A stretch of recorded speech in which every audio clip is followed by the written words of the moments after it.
ఆనుతున్న శతాబ్దాల గాయాలు. నేడు ప్రపంచమంతా రామభక్తిలో మునిగింది. దేశానికి స్వాతంత్రం వచ్చిన ఆత్మన్యూనత పోలేదు. మన జాతీయ చిహ్నాల రూపకల్పనలోని దాని ప్రభావం. వచ్చే 10 ఏళ్లలో ఆ భావజాలం నుంచి బయటపడదాం. అయోధ్యలో మోడీ రామ మందిరంపై ధ్వజారోహణం. కరసేవకుల ఆత్మలు నేడు శాంతించే అంటూ భగవత్ స్టేట్మెంట్ హైలైట్ చేశారు. అయితే మీకు ఆ అధికారమే లేదు, నీటి కేటాయింపులను తిరగదోడేందుకు వీల్లేదు. కృష్ణా ట్రిబ్యునల్ 2కి ఆంధ్రప్రదేశ్ స్పష్టీకరణ. ఆధారాలు లేని తెలంగాణ వాదనలకు విలువ లేదు.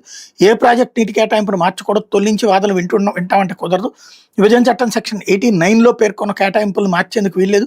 తెలంగాణ కొత్తగా పుట్టిన బిడ్డ కాదు, 100 ఏళ్ల నుంచే ప్రాజెక్టులు కేటాయింపులోనే. ఉమ్మడి రాష్ట్రంలో నిర్ణయాలకు తెలంగాణ బాధ్యత వహించాల్సిందే. కావేరీ వివాదంతో కృష్ణా వివాదానికి పొంతం లేదు. బలమైన వాదనలు వినిపించింది సీనియర్ న్యాయవాది జయదీప్ గుప్తా.